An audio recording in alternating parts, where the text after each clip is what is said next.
Ми білоруська рота, незалежне військове формування білорусів, яке сьогодні виконує задачу по обороні Києва.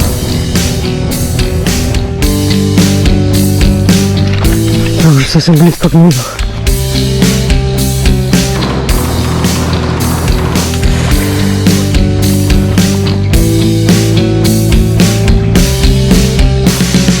Я тримаюсь, триваю под кров боль. Пристосуватися чекають болю і года.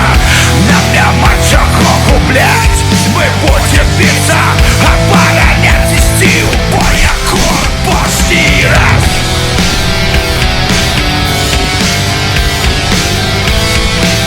І стіл боя корпусний раз.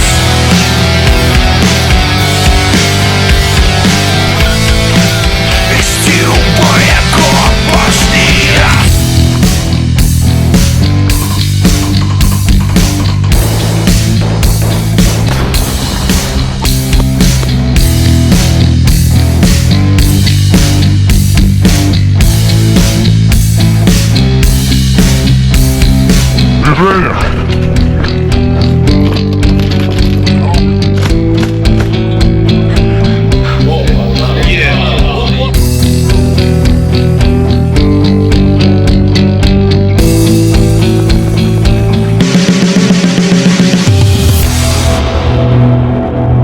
Слава Україні!